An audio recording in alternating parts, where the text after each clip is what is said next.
This is Brogan from the future. This is Editor Brogan for the first ever immediate disclaimer. This is, I think, the most unhinged episode I have ever listened to of the Daydream Cast. I think it's really fun. Disclaimer, I was super high. Timo is a very wacky individual, and Murph's jokes were something to behold. The first joke also requires context, or else I feel like it doesn't work at all. The original co-host was a German named Pavlos. The guest for the episode is a German named Timo. Keep you on the tip of your toes, your little tippy toes, your cute little toes.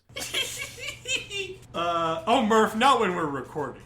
Brogan, it's season 5 of the Daydreams Cast. Can you crazy fucking believe it? Oh my gosh, I cannot. We usually have a 1 month hiatus. This time was like a multi-month hiatus. It felt great. Yeah, and I thought to commemorate, I thought we would bring in, the guy who helped started it all. I went and got Dee Dee.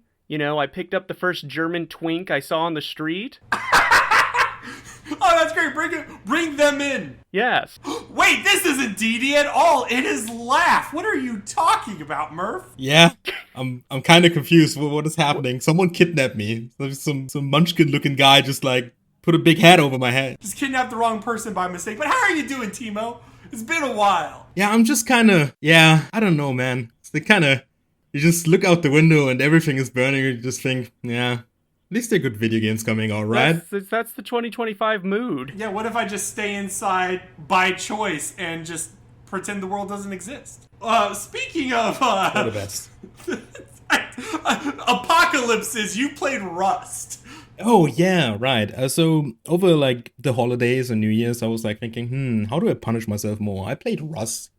In case you don't know it, it's this, funny survival game that has been opened out for, way too long.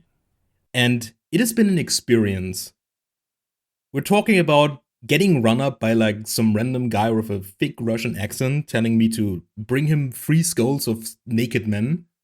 And I did that, and he gave me his base. How do you know the skulls belong to naked men? Because I killed them with a rock. Oh, okay. So is Rust finished? They just keep making it. I think that's a Gary's mod team, I believe, But is it out Ryan? of early Gary, access? Because this was one of the... Yes. Once the Minecraft high ended, and then there were people well, we can do Minecraft, but we can make it mature and with real graphics. And so we got Rust, we got DayZ, we got 7 Days to Die. Honestly, looking back at it, it's insane that Rust seems like the only game that came out of this whole survival game boom with any amount of polish. It is kind of tragic, not gonna lie, but at the same time, Rust is just... There's nothing like it. So what is... This degeneracy. What is the appeal of a Rust versus a Ark Survival Evolve?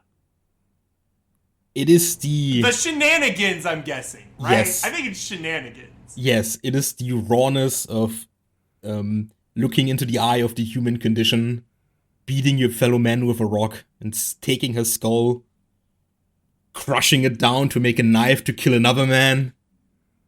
There might be life and death in Ark or any other survival game, but Rust is definitely the Cormac McCarthy violence is what creates meaning in the world type shit. So it's crazy. As we come ever closer to the end of society, Rust is the training simulator for that.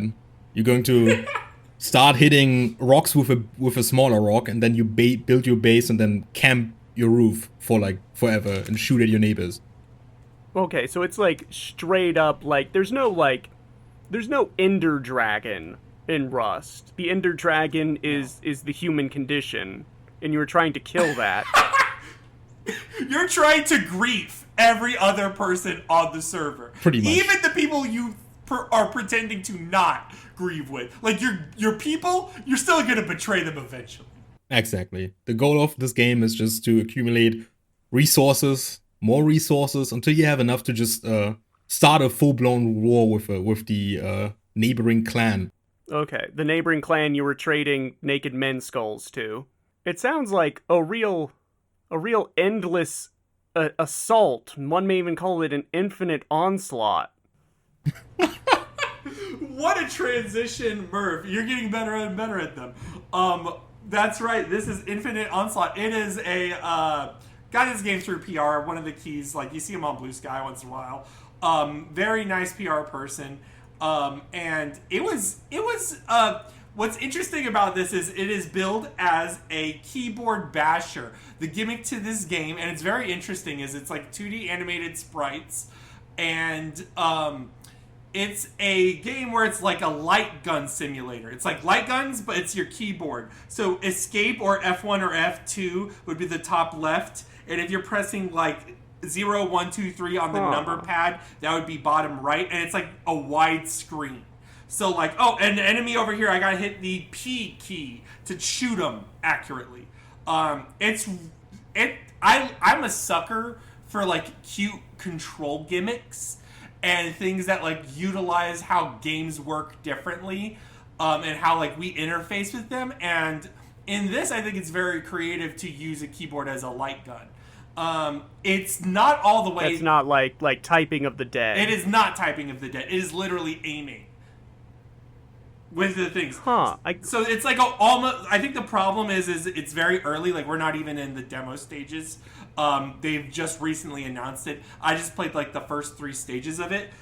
You can tell that it's not fully there yet in terms of the positioning. Like, if I see someone near where the T key would be, I would hit it and it would be like slightly off. I could just tell. Maybe it was my resolution. Maybe it's only like that kind of stuff's hard to account for, I guess. But either way, it's just not as responsive as you would want. I would hope that it would get fixed or looked at in the future as demos come out, as they start launch. Well, especially something with such an unorthodox like control method. Like, you really need that to be crisp and work. Otherwise, the player's going to question, well, why not do this in a traditional way? Yeah. It's rough. Now, thinking about the resolution thing, I'm sure that's one of the like developer challenges. Either way, though, I'm a sucker for the gimmicks, so I would definitely look forward to later announcements. Is, I guess, the way to say it. I like this character design where he just has all the guns. Yes. He's like one of those like Tengu samurai that collects other people's swords, but it's just a bunch of guns. It's very like Aliens, It's a little Metal Slug looking. Yes, there's a huge influence there for sure. And I'm a sucker for that. It feels very 80s action movie, in the best ways. You know what other game is a bit of an infinite onslaught in that it just won't die? In some circumstances, the realm even reborns a little. Final Fantasy XIV, which Laugh has been playing. That would imply that I stopped at some point. It has been an ongoing issue in my life, that game. Some would even call it the basis of my career. A little known fact, I got my starting in games writing because of Final Fantasy XIV. And, after like the last expansion came out, I kind of like just, dropped off the face of the earth there, mostly because work happened. And now I've been like slowly getting back into the grind of just doing my dailies, hanging out with people, playing the market board. Can I ask you a question? Just like the ultimate like Final Fantasy XIV question, which is like my perception of what MMOs are is still firmly rooted in like World of Warcraft and Guild Wars. But I always heard like, oh, Final Fantasy, it's the MMO that's not an MMO. Like, what does that mean? What keeps people so firmly glued to FF14? there's a little something for everyone, I believe. That's kind of like the big thing. I think 14's biggest success is that it's a very much a smorgasbord of an MMORPG where you can, okay, I'm into raiding, I'm gonna do raiding, and it's good. It's not like as great as like, for example, World of Warcraft's raiding is. But then you can get into the crafting system, which is better than most other games. You can get just into fishing. There are people who are really into just taking pictures of their characters or decorating their houses and so on and so forth. And it's just that everything kind of clicks into each other. So you constantly have like one system feeding into another. Do And you no game agree does with that like that. with the take I saw? I think it was around the Heavensward expansion, which is like people were joking like, "Oh my god, they secretly released the best Final Fantasy story of all time, but it's nested in the expansion to an MMO." Do you like agree with Or that? Is this like quote unquote the best Final Fantasy game? I think that's a very weird take, considering that Final Fantasy XIV's biggest strength is that it kind of takes stuff from all over the franchise, thematically even, and then it uses to like tell its stories. It's like hard to explain Final Fantasy XIV as anything but like, you know, these like big tabletop franchises, you know, like I don't know, D&D has like, you know, the Faerun kind of stuff, everything that's happening there, and it's all like one story, and that's kind of like Final Fantasy XIV is. It's just one world that keeps getting elaborated and grows into like every different direction to the point where many of the stories you're gonna like be engaging with, depending on what questline you're doing, don't have anything to do with each other. But then something bigger happens, and that kind of has ripple effects and so on and so forth, and that this world kind of feels alive and keeps progressing in some way, and these characters just keep reappearing, makes it so interesting, and you can like completely miss out on these things. How do you feel about when they were rebooting Final Fantasy XIV? In lore, they had that as Bahamut casting the spell Terra Flare, which is flare to the 4th power. And then in Kingdom Hearts 3, Donald Duck casts Zeta Flare, which is flare to the 10th power, proving that Donald Duck is stronger and a universal tier character compared to the gods of Final Fantasy.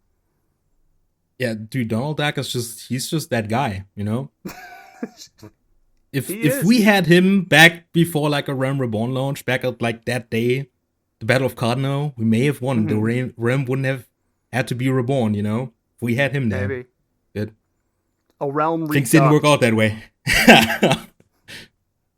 Well, you mentioned fishing, and one online game I know that has a lot of fishing, some would say it's even the main draw of fishing, is Webfishing, which Brogan has been playing a lot of recently. You see, the art of fishing and the zen of fishing is it's not you say that's what you're gonna be mostly doing, but that's not what you're doing when you're fishing, man. You get what I'm saying, man? No, you steer the canoe, and your uncle tries to convince you he can see catfish, and you stick your finger in so the catfish can eat your fingers. Yes, and then you're waiting there, and you think, wow, is that all there is? Am I just waiting here for 20 minutes? Is the vibe, man? No, but is fishing a podcasting game? Yes, 100%. It is also, I think I gotta like convey another way to say it through an analogy or an anecdotal analogy. I used to play Team Fortress 2 like a lot. Like it is possibly one of the most hours I've put into a video game. But I would say my main way of play would be to casually get into a server and just like it's like infinite kills and like there's no objective, it's just fucking running around deathmatch forever, and I would stay there for hours in the chat talking to regulars of the server, you know what I mean? And the good old days. yes, and it's like it's a multiplayer community experience where the gameplay is the back seat, the sort of vehicle to enjoy the space. And web fishing is that. It's literally that. And that's what fishing is in real life. I used to fish with my dad. And it's not about the event. The event is just the excuse as to why you're having fun. It's got some basic like Animal Crossing overlaps The fishing mechanic is not super complex, so the main thing is collecting and upgrading and unlocking aesthetics and stuff. But like, I think another example is like some of the optional cosmetics you can buy are like a guitar and a radio and like a cooler of brewskis, right? And Okay. and I think what's interesting is like the guitar works. You can play music on the guitar. Or like the boom box plays for everyone, and you like turn on different. You have to walk up to the boom box, click the button for the next song, right? But does the noise scare the fish? No, it's just the vibe, right? It's just there are other ways to interact with people, like how music unites a community, or is the excuse as to why you're having fun. That's what web fishing is at large, and I think that's a very beautiful kind of multiplayer game.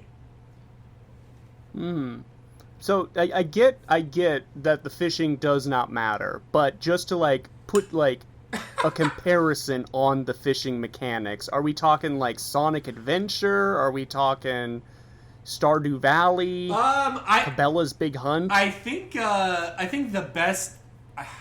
I don't even remember fucking Sonic Adventure Big the Cats. I don't remember how that goes. I should play that again.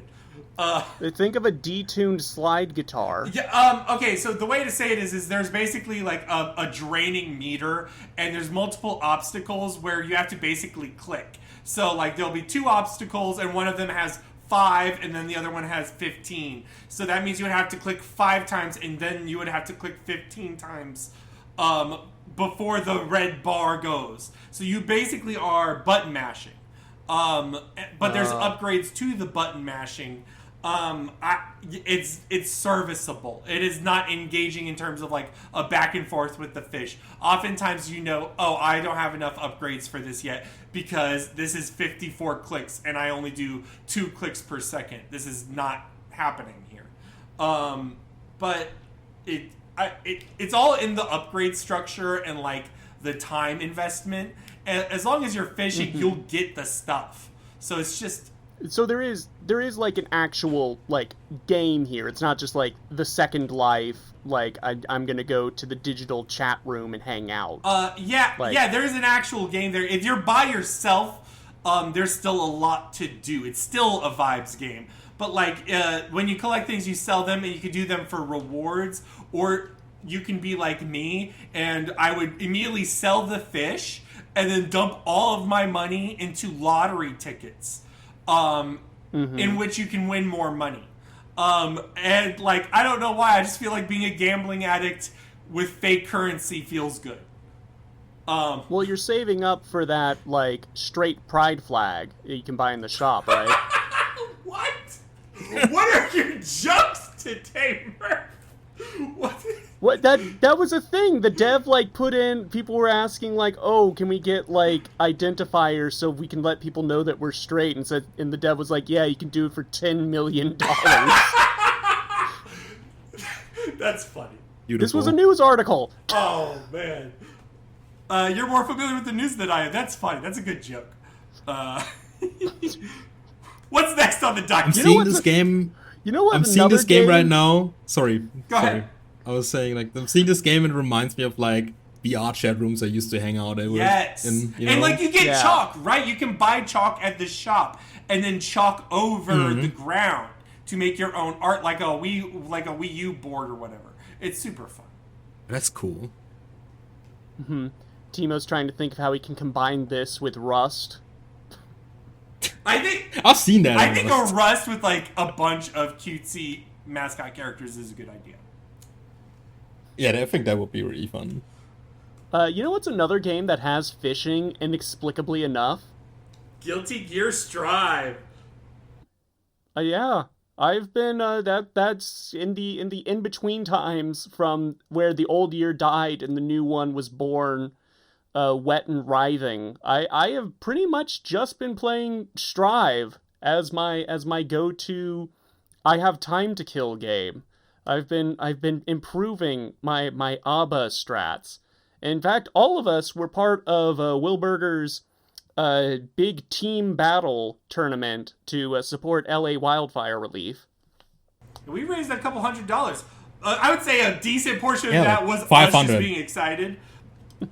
And I feel I had a good showing in that tournament against the monster Potemkin Soonri. Oh my gosh. And if he hadn't backdashed my grab, I would have had that. But he did, so I didn't. I guess he had you on read. Honestly, you were really impressive as a commentator with Laugh. Laugh, I feel like you're the best commentator just for the color commentary. Because you get excited. You always like the ones that are like, oh, I actually want to watch this fight. Instead of the people that are like, well, you see, you did the wrong thing here, bucko. Yeah, I was gassing up Murph really badly every time he was on. I think you fought Will once, right? Probably. Yeah. I don't remember. Yes. I gassed you up the entire time. I was like, yeah, Murph was like, I think you three were on a team. You two were in a team with TJ, Yes. right? Yeah, And I was yeah. like gassing up Murph the entire time of like being the secret weapon, which like ended up being true because you were like absolutely, had the Look, strongest showing out of your team. My strat is that everyone in our Strive group that we play with haven't actually played the game since Season 3 wrapped, so they don't know how to play against Abba, and I use that to my advantage. It's rough, but this is your era. Are you still in love with Abba? Are you thinking of switching, or do you feel like it's like, wow, the floor, the ceiling is so high, I gotta keep going? I made it up to floor 8 of Tower, and I was really feeling myself. And I think I'm still at a phase where I don't know what most of the cast can do, right? So I feel, in a way, I'm still largely learning the game, and so I feel compelled to stick with a character I at least know how to play. One of the fascinating things about Strive's, online experience, that I should have brought up when we were pitching this to a friend of the show, Brendan, was when you're in Tower, it's not like a random matchup. Like, if you're in ranked with Street Fighter, you're just going to get matched with whomever playing whomever. You know But who you're getting into in Tower, Strive. You see the character they're Right. playing and shit. Yeah. rather than jumping on Street Fighter 6 and it's like Bison, Terry, Bison, Here, you can actually say, I don't want to fight a Giovanna right now. I really don't. I'm going to lose that match. Instead, I'm going to fight this happy chaos. Because that'll be a more pleasant time for me. Said the only person in the world. Look, they can't handle the rushdown. They can't handle the Abba rushdown. That's true. She runs real fast, though. It's always I was so excited watching you hit, especially when you transformed or installed into your jealous form. I'm always like, oh, they're cooked now. Murph's got you in the headlock. But that's the thing I'm training myself on, is to, rather than going full unga bunga, you just go half unga, and therefore you can get more meter back, and therefore you can maximize your time in unga. Sustained unga is better than full unga bunga. oh, see, I'm a person that's delays the bunga, and because you don't see it coming, and then the bunga happens, and you're I should have seen it. You do have that tattooed above your ass. Delay the bunga. We're on point for the jokes today. Is that all we had for Strive?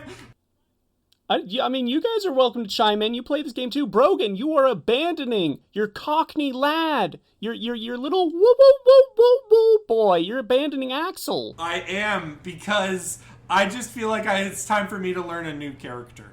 And I like zoners, and I like cheapness, I like gimmicks. So I think Dizzy's the call. I think the problem is it's much more maddening.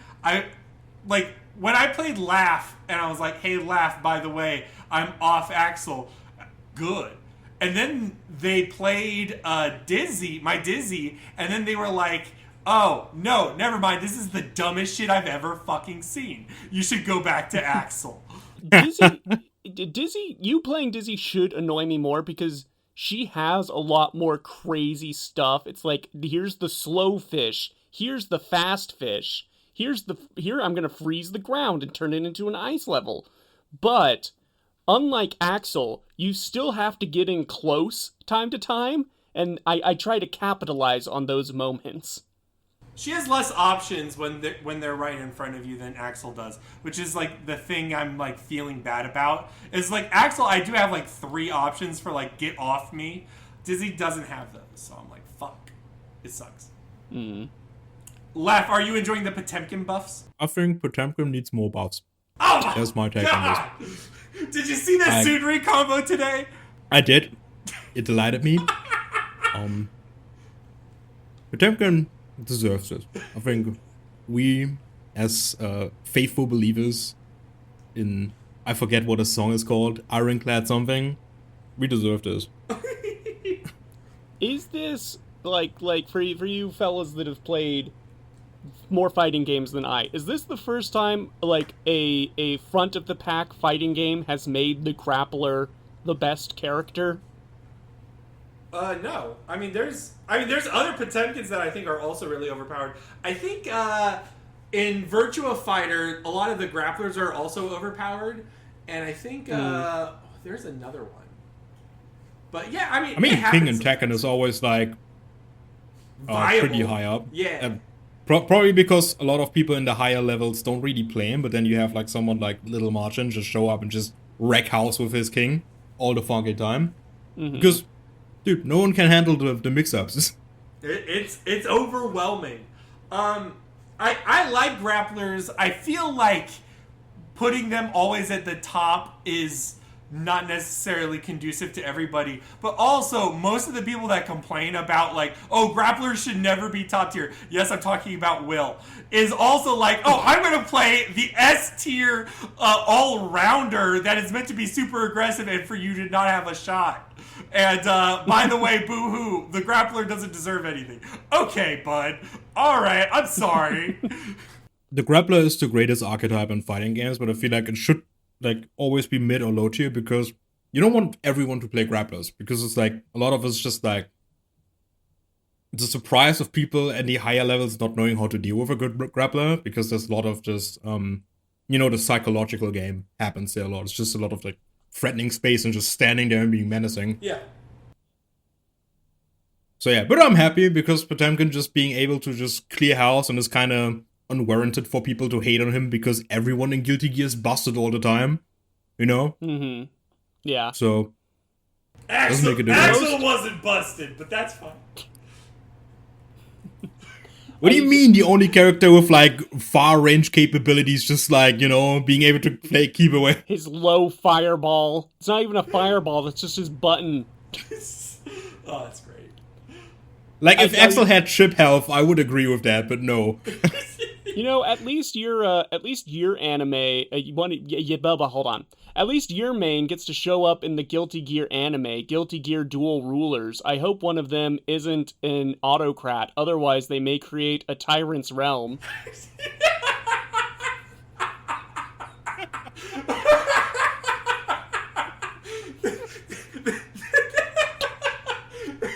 Why? Why? Season 5! Murph, why? Oh, that's We're rough, off to a good man. start, I see. So this is the last time I will be on this podcast, I'm sorry. I just can't deal with that. Oh, I had a complete breakdown there. Murph, you killed me then. Alright, okay, Tyrants Realm. Alright, I'm coming back to it. About a couple months ago, or maybe it was like a year ago, there was a PS1 coded or like stylized Kingsfield Dark Souls itch.io game called Tyrants. It was really, really good. I loved it.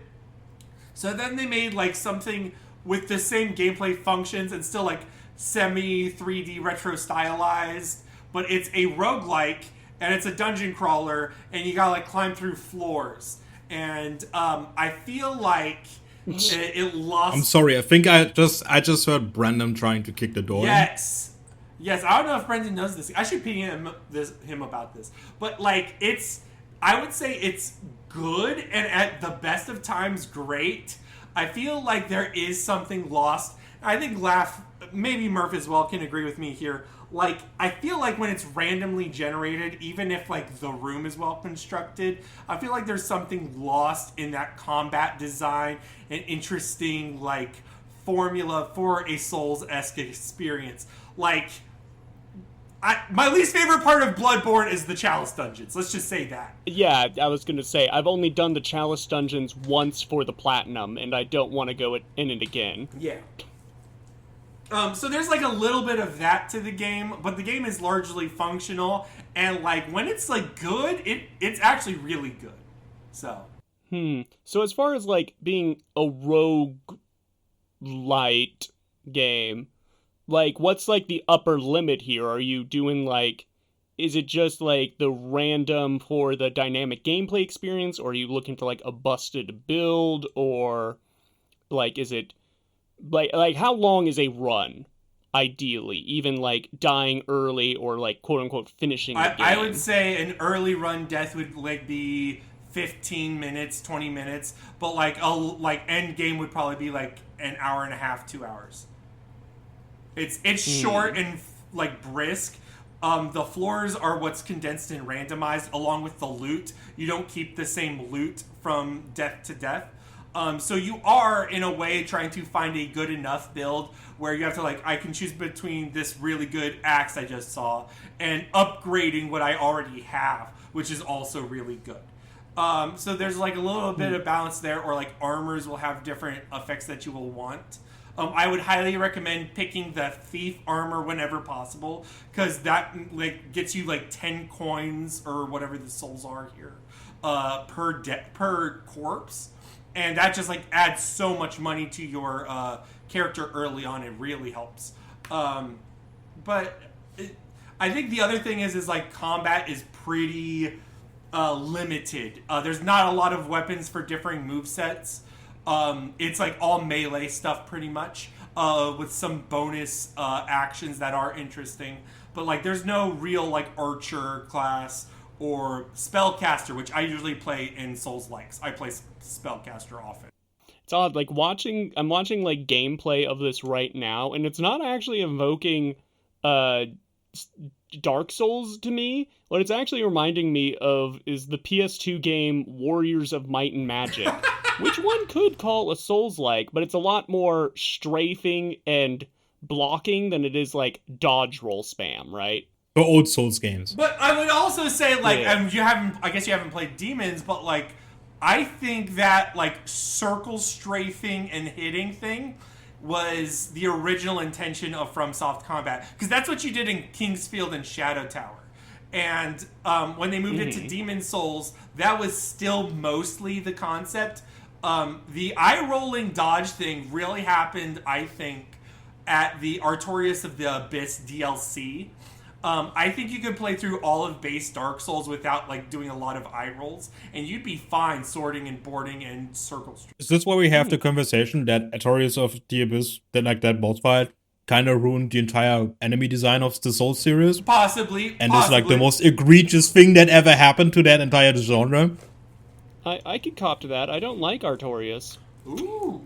Yeah, I can say that because I don't like Dark Souls 1. To cut this conversation short, the gimmick boss fights in the Souls games are the best, and everything else sucks. I agree. Thank you. Which is why Demon Souls and Dark Souls 2 are ballers. Anyways, Tyrants Realm doesn't have a lot of that. It's very limited in its, like, enemy design and encounter design. Now, to be fair, that's all, like, quantity of content stuff that could be fixed in later updates. So we'll see.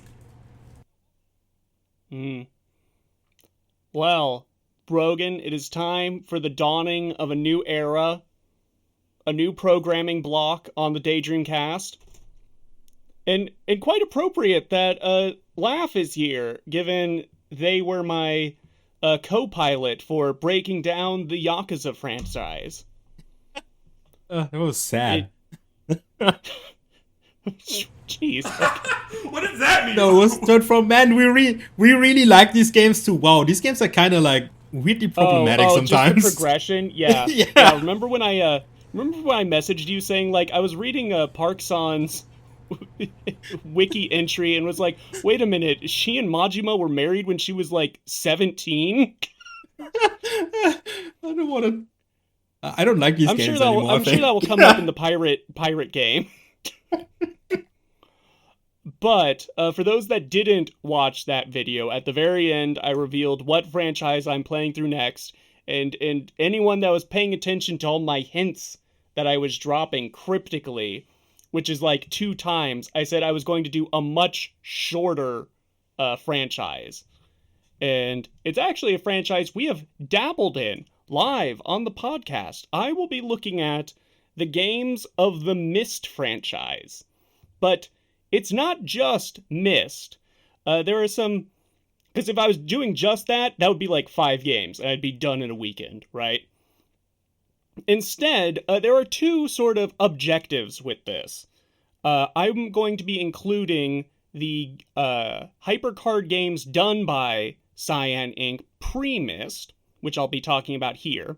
And then I will also, towards the end of the playthrough, be talking about the games that the Brothers Miller... I always get it mixed up. Yes, the Brothers Miller made in 2020, those being Abduction and Firmament. But it's not just that. I'm also going to be looking at effectively every version of Myst that ever came out, along with every version of every other Cyan Inc. game that ever came out, to get to the bottom of, are video game remakes actually worth it? Question mark? So the wild thing is, when I was putting together my list, is like, I was thinking to myself, oh, like, Myst is the one they remade, like, 4 times. It's like Myst, Myst Masterpiece, Real Myst Masterpiece, Myst done in Unreal 5. But then it's like, oh no, all of their HyperCard, like, children's game also got, like, 3 remakes apiece, as the tech improved through the years.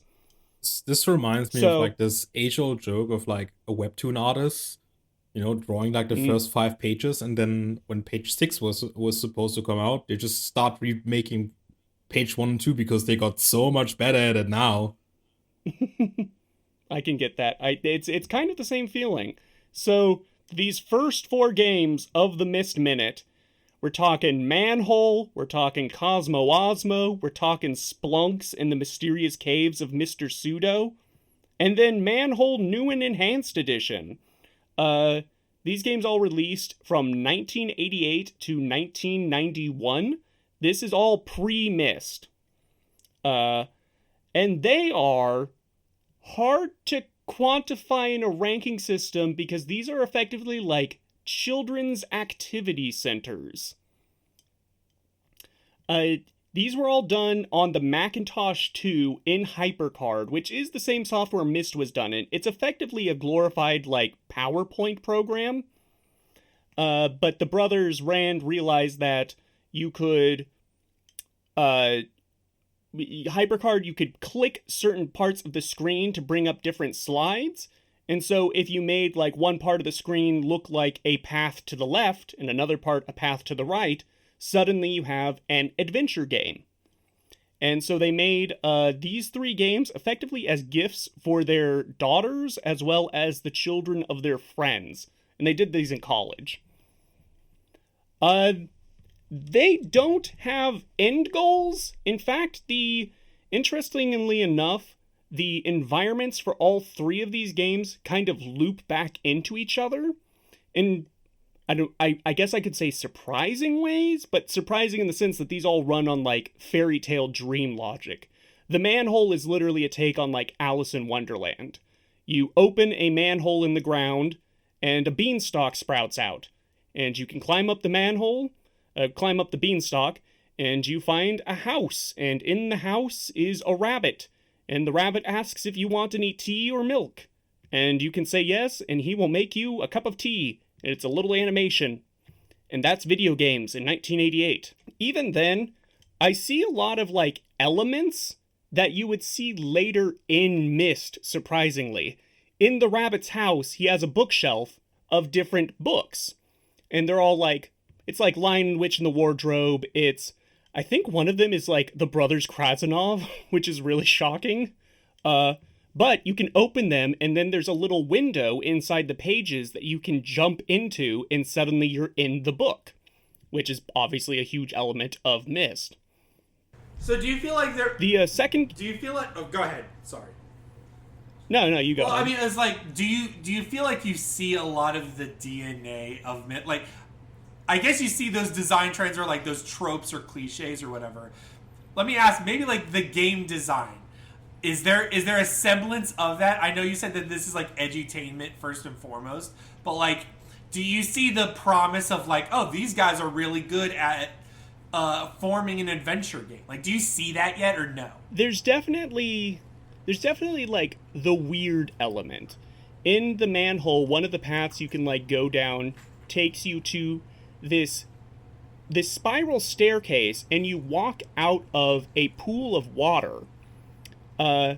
It's like a thin layer of water over like air, and that's what you walk out of. And then sitting over that are like 3 columns, and in one of the columns has like a stone mask that when you click it, its eyes flash and smoke pours out of its nostrils. It's like, that's a weird thing. What even is that? One thing you won't find in any of these are really like puzzles. It's really just click around and experience things. I would really relate these 3 games to sort of not precursors to Myst. They're really like the primordial essence of what would become like humongous entertainment. Oh, I can see that. And I don't know if we lose laugh on that comparison. I don't know if those games made it across the sea. But like the Pajama Man Sam, the Freddy Fish, the Spylock Fox, where the children's games where they're like point and click adventures, but you're also like clicking on everything to get a little bespoke animation. Yeah, the putt-putts and the putt-putts is the main one I love. Do you feel like that's like... Remember games like those, but not the ones you mentioned. They were like, God, what were they called? It was something called the Andy series, which was just like this one little dude, and you like were able to like walk around his house, and you could plant like foodstuffs, and then you could make a cake. Oh, that's... I remember when you like put like chili into the cake, and then the monster would come and eat it, and it would like throw out fire. That is exactly the vibe here. It's like beautiful. Cosmic Osmo, which is the second one, that's like the comedy one. You're this little space bug flying out to different planets and just exploring them. And one of the planets is the moon, but in the crater there's a tomato, and you shrink down and walk inside the tomato, and you're in the house of a worm, and you have a conversation with him. It's just like weird, wacky stuff that sort of massages the brain of the children. The one that's like, I would say is a most complete game is Spelunx, but that's also the one I kind of rate the lowest because it's just 3 different rooms that have very explicit like activity centers to them. And keeping in mind that this is done in 1991 in like, again, a glorified slideshow engine, it's completely black and white, no sound effects whatsoever. And it's stuff like you can make your own animations. It has like, you grab shapes and you make faces. There's like, wait for plants to grow in real time, and then you can harvest your crops and eat them. It's really, like, it's nifty for what the time period is, but it's also difficult for me to say, like, okay, for when, like, what the next Myst minute is going to be is like, okay, so how do these compare against the greatest like PC game of all time, you know? It's tough, but I also think it's important to acknowledge that like developers aren't always making games the way you expect them to. Like this stuff was a passion project for them apparently with their kids and their friends' kids. But like it shows software ambitions beyond game design. Yeah, and so the 4th game is Manhole New and Enhanced. And this was the Manhole, but released on CD-ROM to other systems other than the Apple II. This has color graphics, and it has sound. And I don't think it has any new areas. I think the sound and color does help, at least on a readability level, because with the black and white graphics of the original Manhole, it's kind of hard to tell what things are by looking at them. Whereas once you add like just a bit of color definition and depth, it clears up, it adds a lot more clarity. And I'm not going to say the colors are great, it's pretty garish, it's a lot of gradients. And the sound is even worse in spots where it's basically like high-pitched text-to-speech, like when the rabbit asks you if you want a cup of tea, he's like, hello, would you like a cup of tea? You know? So, but that said, I think it's like, I think you could give a modern child the Manhole new and enhanced edition, and they'll at least, like, get it. You know?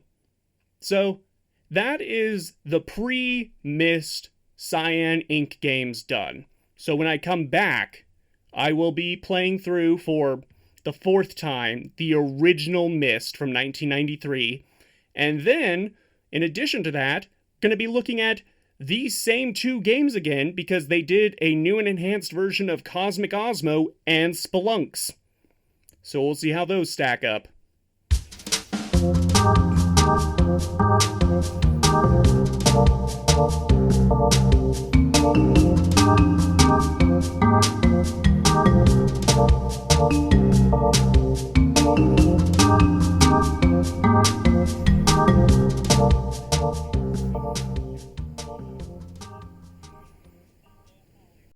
Woo! This week's Variety Minute is PlayStation 1 aesthetics in video games. Yes, this coming about because our Game of the Week Signalis is pitched. I don't know if the devs necessarily ever did this, but whenever I saw people talking about it, it was like, oh, it's like the coolest PS1 game you never got to play. But I know you, Brogan, have some delineation, some critique of calling this game. I don't. I think we should just acknowledge perhaps that I think just because there's like a filter and it's unique rendering of the polygons and there's like an art direction necessarily means it is a PS1 aesthetic game. It could just be a low poly 3D aesthetic. And what I mean by that is usually like you can see that in 2D stuff. You don't call Fez an NES thing. You know what I mean? Like it's different. You also don't call like a lot of the like quote unquote modern pixel art game retro just because they have pixel art, because the resolution is so much higher and the detail and animations and stuff. And for Signalis, and we're probably going to get into that later, is that it's more of a stylistic choice because there's something really creepy about you not being able to see people's faces in that game unless it's in a cutscene. Or their feet. Yep. Well, that's for other reasons. I think that like the PS1, and we can also to a degree lump in like the N64 aesthetic, is something we're seeing in a lot of indie games right now. In the same way back in like the 2010s, we saw a huge surge of SNES, like 8-bit, 16-bit style indie games, like your Shovel Knights and what have you, you know? Yeah. I think ahead. that's more just because, first of all, like software like Blender is so much more accessible now, and thanks to like the recent rise of Godot is very easy to use these days. Same as like Unity and Unreal Engine. It is very easy to make games that look like that, and it's just, and I don't want to knock anyone who does that because, but it's very easy to make. Like this low poly stuff is easy to make, especially when you you can paint textures. You don't have to just like pixelate stuff or like make complex models. You can just put something else. I don't know if you've seen he pops up on Blue Sky quite a lot. Sushi Ben, that like VR game with like this like super cozy anime aesthetic but with low poly. If you haven't seen it, it looks fantastic. This is also like kind of in that vein. Or like Mega Man Legends, it looks like, yes. Yes. Yeah, I think that's something like, how do you two are a bit older than me. What? Actually, no, wait, I think that's completely wrong. I think I'm 2 years older than Laugh. I'm old is what y'all are trying to say. Well, how did you feel about PS1 graphics at the time of the PS1? Did it feel like that was the height of graphical fidelity? That's as good as video games will ever look? I think a lot of people felt that way. I mean, like, it was cutting edge at the time. And, like, when I was a kid, I felt like Crash Bandicoot was fucking real as fuck. Like, I did feel that. It felt as true as playing the Insane Trilogy would now. Whereas it doesn't, like, you just didn't see the outdated parts to it. Do you feel there's something in the recent rash of PlayStation aesthetic games that we've gotten that is missing something from like the original like PS1 era? Like it feels more like a borrowed aesthetic than something truly like a tribute. If I may, I think is that these games, a lot of them are not as experimental as games were like back then.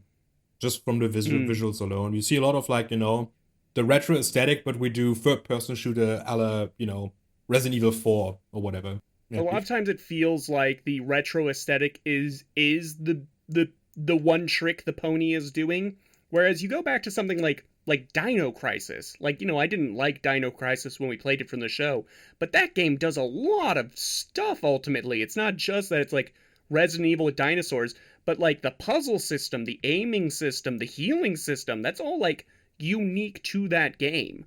And I just can't see a PSX aesthetic game trying to do all that stuff. It would try to kind of rest on its aesthetic. And I mean, like, I don't mean to be like this. I really don't want to just cite games we liked.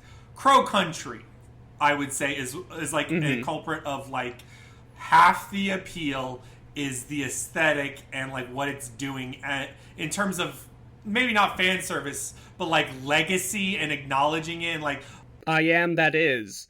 It's interesting you mention Crow Country because I found this Steam curator list. It's explicitly saying, PS1, N64, and Dreamcast style games.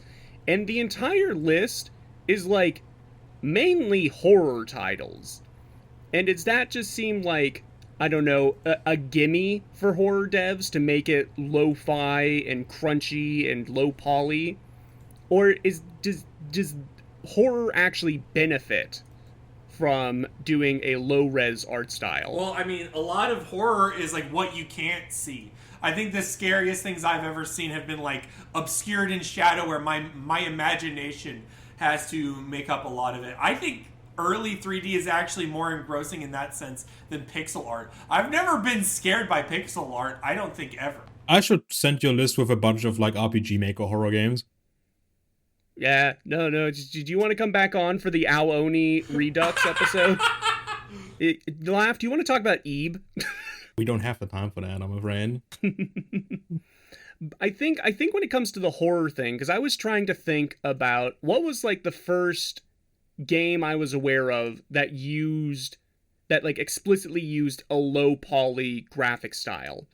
And honestly, the first one that came to me was like Slender the 8 Pages. Right? And honestly, I think that version of Slender is way scarier than like the Slender the Arrival. We're gonna make Slenderman look high def that you can see all the fibers on his tie and his suit, Yeah. Because it comes across more like the game itself is haunted. This low poly Slender Man is gonna crawl outside of your computer screen and chase you into your bed. I think another way to say it is like what your favorite horror game series is probably the Faith trilogy, right? Where it's like all obscured visuals and leaves a lot to the imagination. I think PS1 also like lends itself well to shadings and styles, not to get off horror, but like Mega Man Legends or like the Resident Evils. There are some visually stunning games. Or like a Final Fantasy VII literally changes art styles completely from rendered cutscene to world map to battle system. There's like 50 models of Cloud. Yeah, do you think that another reason why it may be linked with horror is just that's kind of where horror as an explicit game genre was really like birthed? Like that's where we get the original Resident Evil trilogy and everything Capcom was doing with horror at the time, along with isn't Silent Hill 1 PS1 or is that PS2? Silent Hill 1's PS1. Yeah. It is actually one of the best looking PS1 games, I would say. With the horror thing, it's just that a lot of people are now getting, I guess, nostalgic for, that era of horror title. I think in general, like horror always seemed like the genre for like low budget but low expectations and so on. I mean, you see it in movies as well, right? How many like of those like small budget movies are horror movies, right? Yeah. You don't see some because it's easy to make. We can blame Sam Raimi for that, I think. I don't blame him for nothing. He is an But angel. they ain't him. That's that's the big difference. They aren't him. But it's interesting in like this list, and it's not just this like Steam curator list. But I don't, Brogan earlier cited like Final Fantasy VII. Is there like a PS1 aesthetic indie game that is doing PlayStation 1 style Final Fantasy? No. I can't think of anyone that does like, the pre-rendered backgrounds and crunchy visuals, because we've like, I think everyone kind of thinks, yeah, it looked cool at the time, but at the same time we can just like, let you move with a 3D camera, and that's why, these Unreal Engine 4 or 5 remakes of classic Final Fantasy sceneries, but in 3D now, get so super popular, right?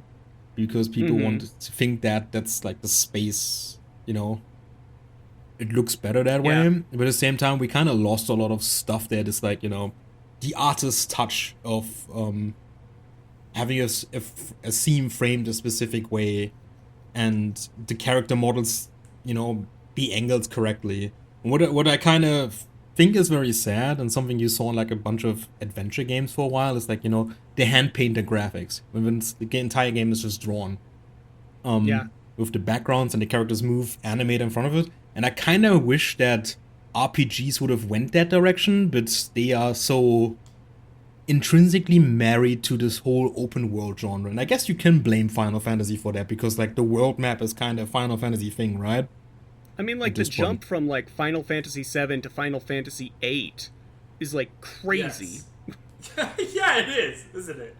I feel like because they weren't limited, or like because they were limited by tech at the time, they felt like they could just be like, it's fine, the audience will accept these jarring, complete art differences here. But like once they started to master the tech with time, like Final Fantasy IX looks gorgeous by fidelity and style, but it's not as artistically conflicted.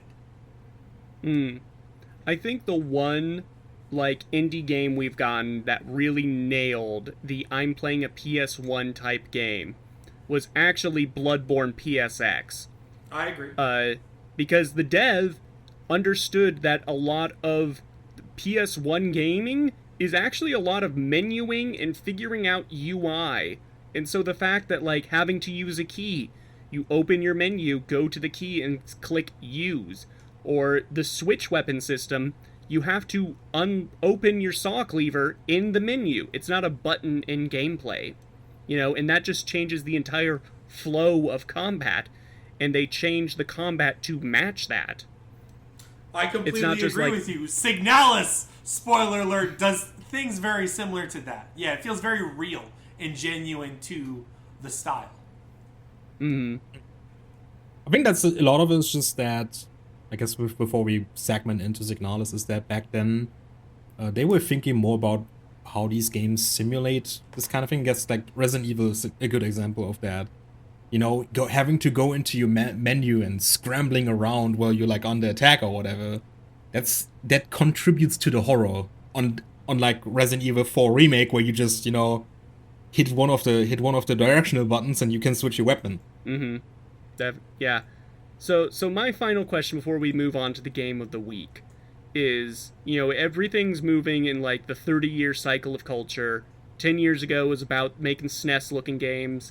This decade's about making PS1 looking games. Do you think, given enough time, we're going to be making like full-on PS2 looking indie games? 100%. 100%. Like Shadow of the Colossus and like a lot of the weird Sony Japan Studio titles, shit like Tulip, I think those are still big influences and we just haven't felt that style yet. Partially because, as Laugh said earlier, like Blender PS1 models, super easy to make. PS2 models, that's a very more nuanced, you have to be way more direction. Deliberate. Yes. Like, you can't just make a Tidus model versus, like, a Cloud model to keep using Final Fantasy. Like, the definition is so different that it's a different ballgame. I would actually say it is not that hard. No, but as someone who like worked with but- Blend and so on, but like also- even like the cutscenes. But also, I guess what I'm trying to say is like I don't know how it would feel yet. I don't know a good PS2 tribute-esque game that feels like a PS2 game. Yeah.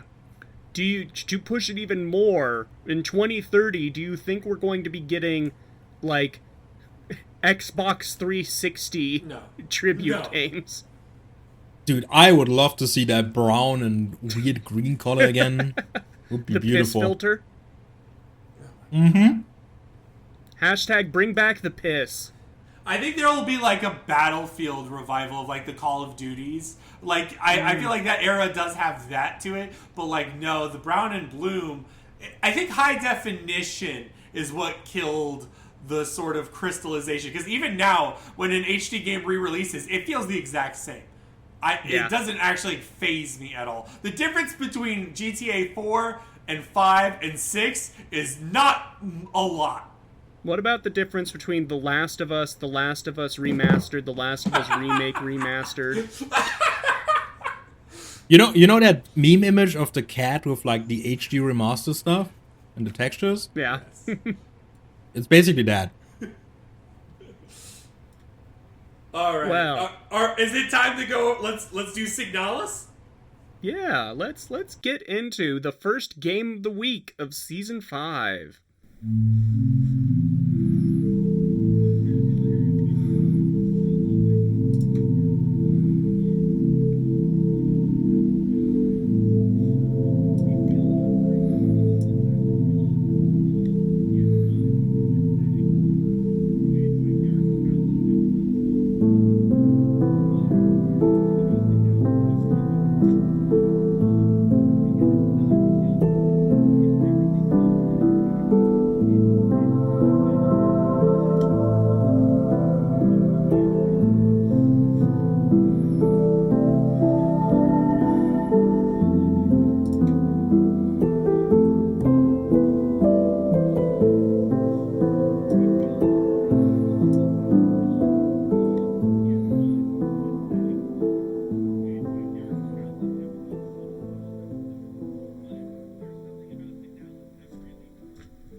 Our game of the week is Signalis. Created by the duo of Yuri Stern and Barbara Whitman, Signalis is a pastiche of Resident Evil, Silent Hill, Evangelion, Lovecraftian horror, and countless other 90s aesthetics. The game has a lo-fi, one might almost call PS1 art style that blends anime cel shading with low-poly graphics.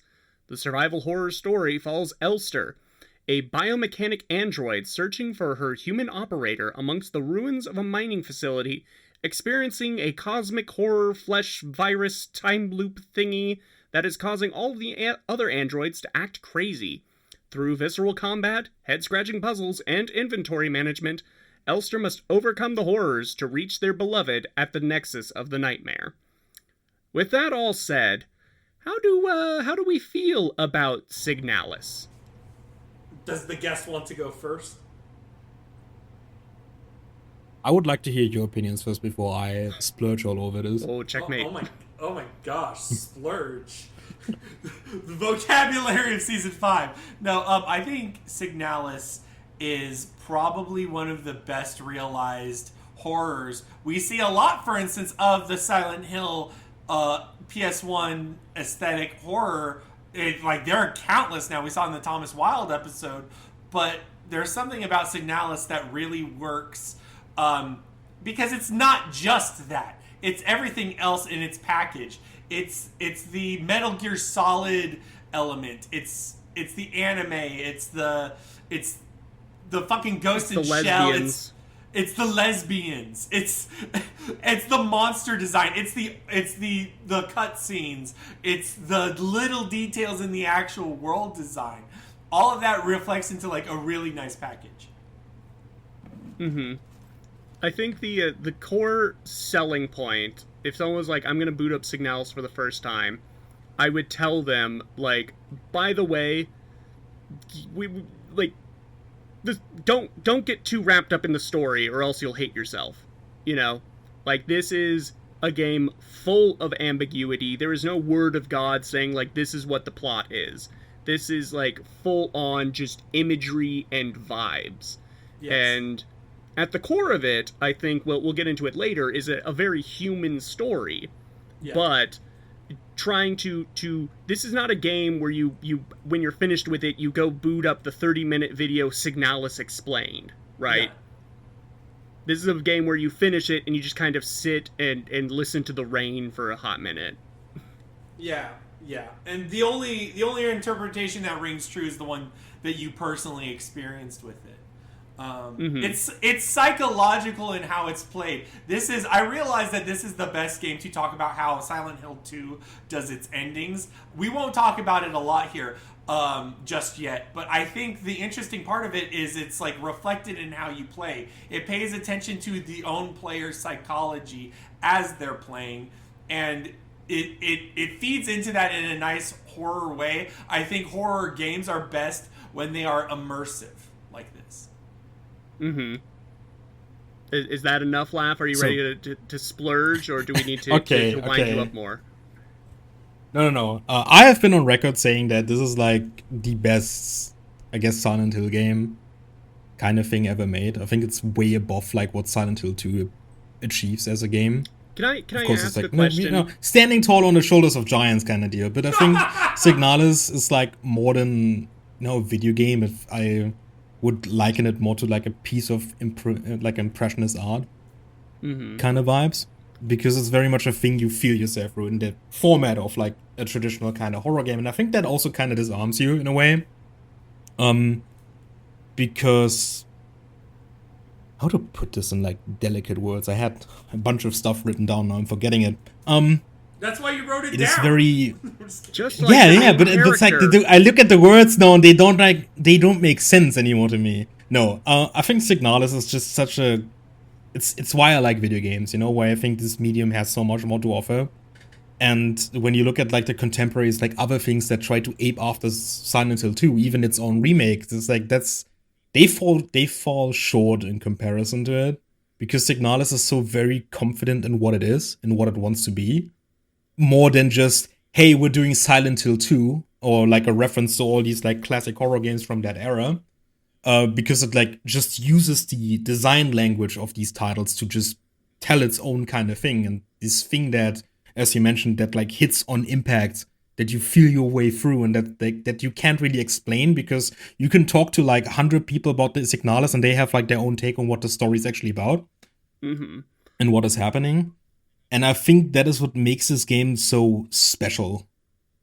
And it's like really, I think it's easily one of like the better games of the last 10 years or something like that. Probably one of the best, actually. It definitely feels like definitive. Like if you want to play a game that feels like it was made by human hands with human intent behind it, I think Signalis is a beautiful example. Going to like how it uses aesthetic and the language of games. The first time I played this and I got a first person segment, it's not like an FPS segment, but literally to interface with certain machines, you go into a first person view and just like click around. I compared it, going back to earlier in the episode, I would have compared that to like Myst, because it's very tactical, very analog. It's very figuring out how machines work. Yeah. To go into like the machines thing, to bring it back to main gameplay for a moment, I want to talk about the radio.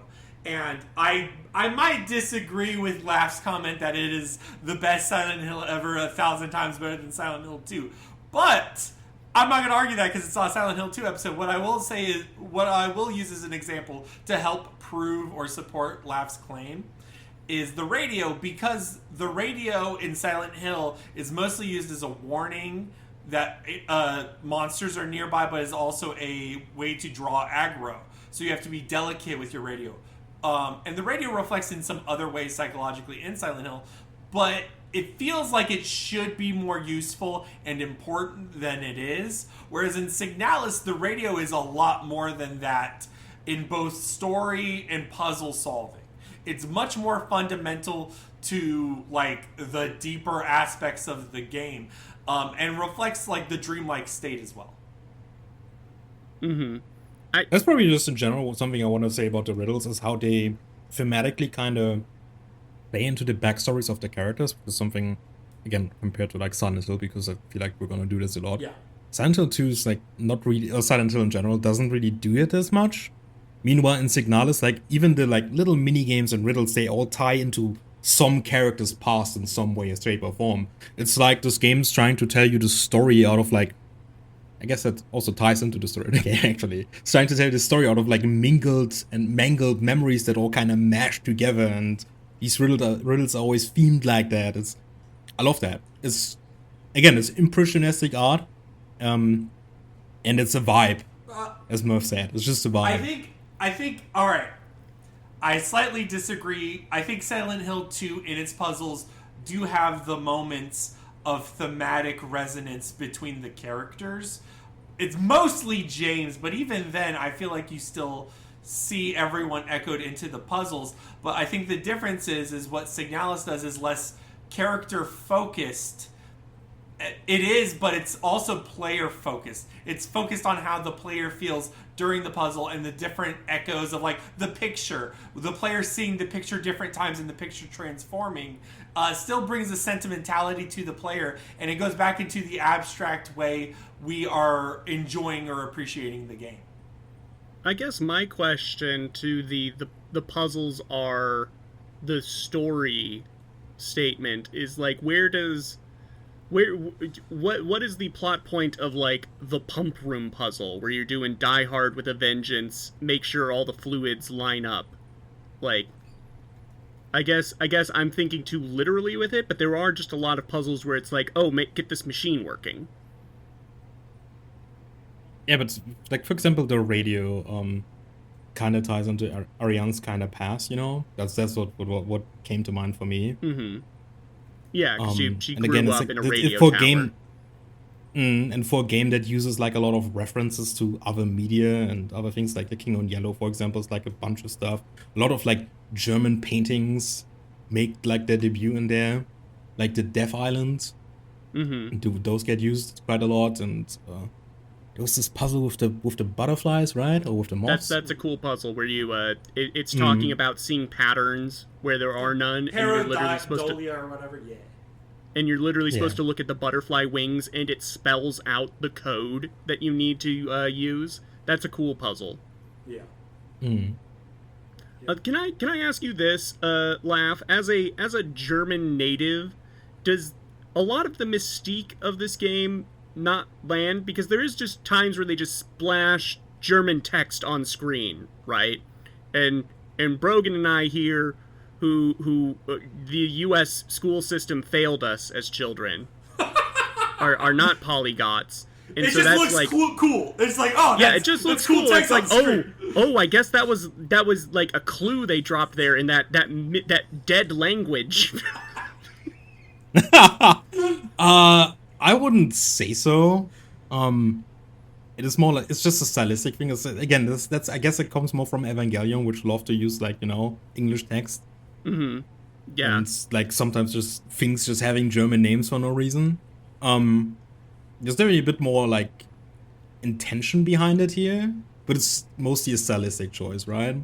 I think I forget what was the nation they were from in the game.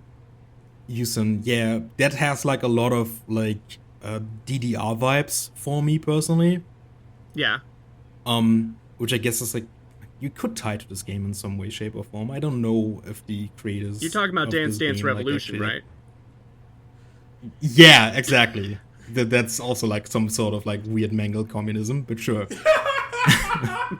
I don't know if they were actually like from around that time. I believe like the creators of this game are actually like about my age, so you probably like didn't really like see how the whole thing with East Germany kind of went down.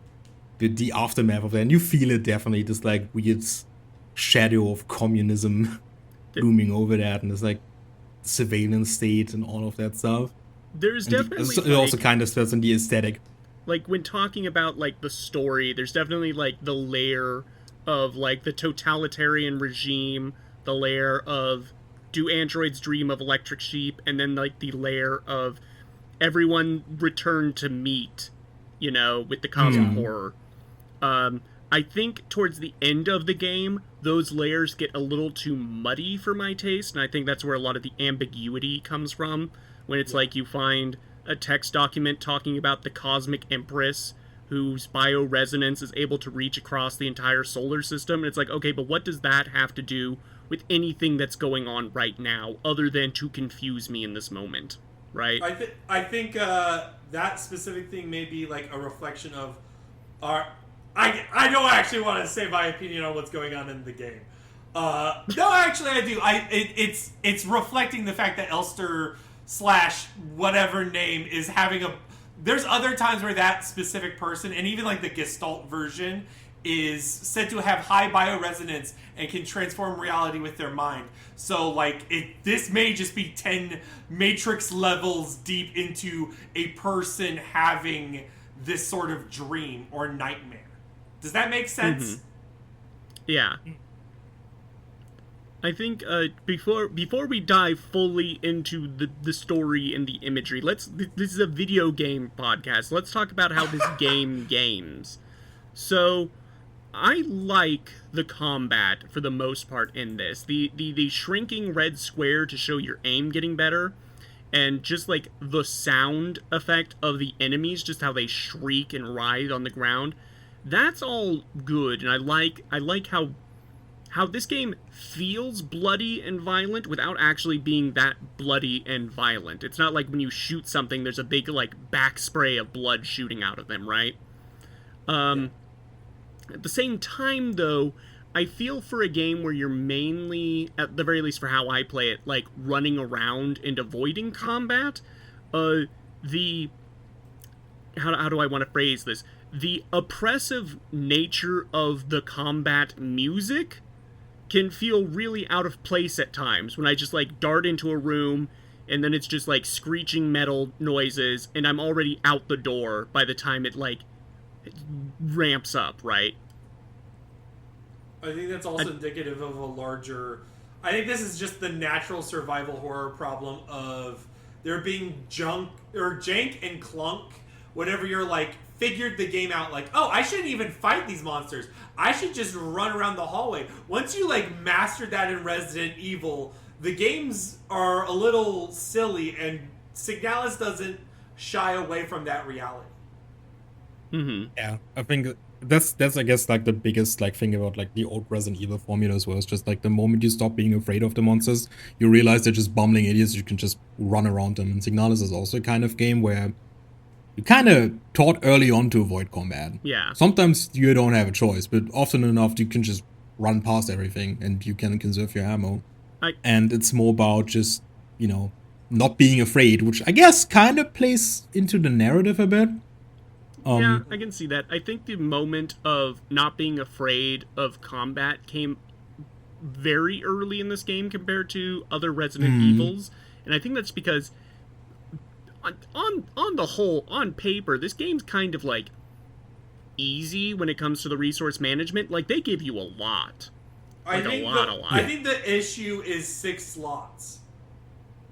Well, when it released, it had 4, and people complained, and they added 2 more. Yeah. And then they did another patch that made it so your flashlight and your camera didn't take up slots.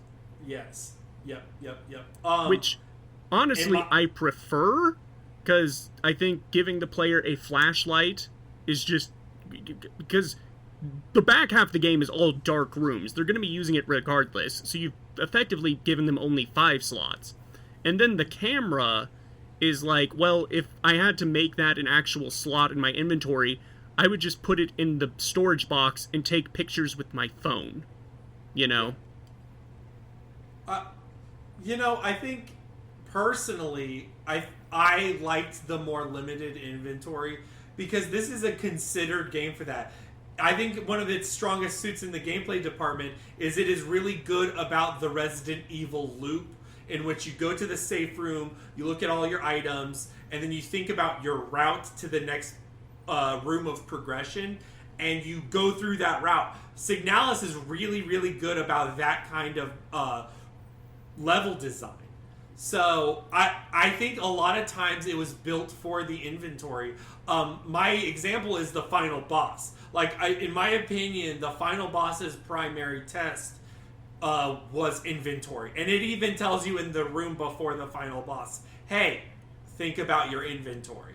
And something like that tells me that it was so considered.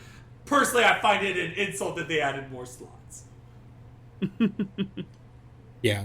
I think Signalis is sadly one of those titles, despite, sadly, despite it having multiple endings, is it really works well the first time when you play through it, because you don't know what to expect.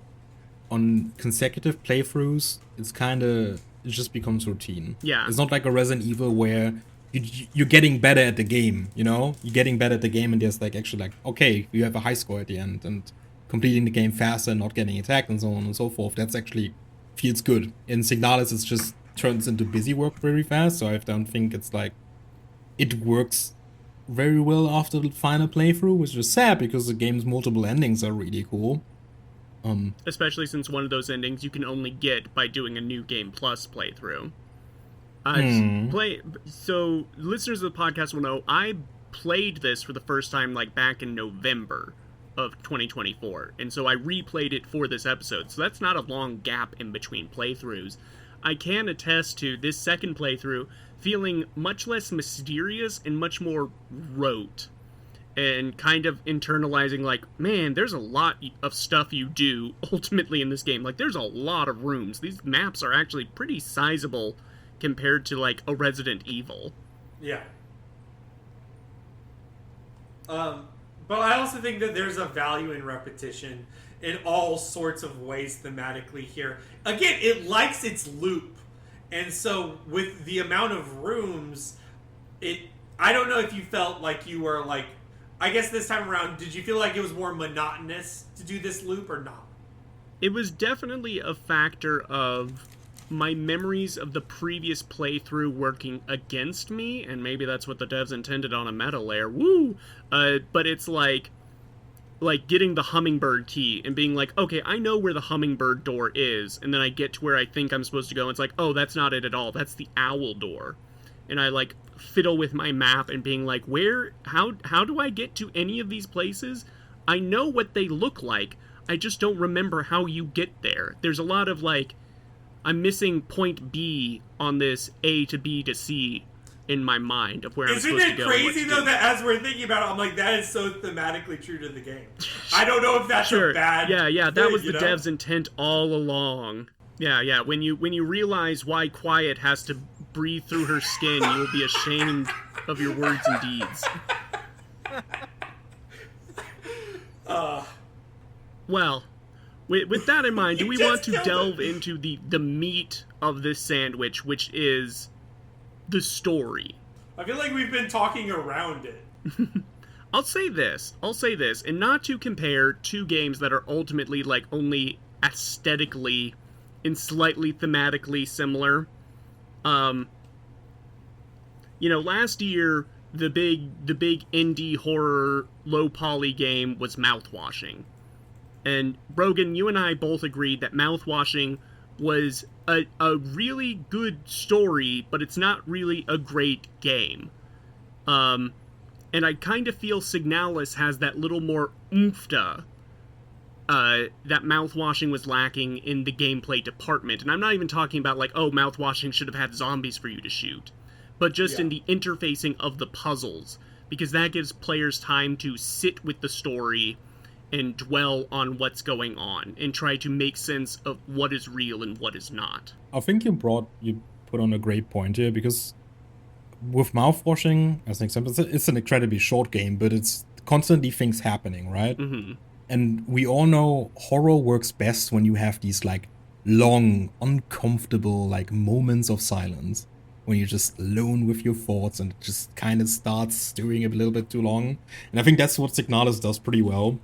Of whenever something happens in the plot and suddenly things kind of start to make sense, and then you move on, you have your quiet time, you go back to wrestle a few monsters, solve a few puzzles, and then something else happens. Suddenly, wait, that doesn't make any sense. Why is this like girl with the eye patch suddenly like very chummy with me? Yeah. What's going on here? One of my favorite moments of that in the game is when you finish Area 1 and Adler shoves you down the elevator shaft, and you enter Area 2 on top of a pile of other Elster units.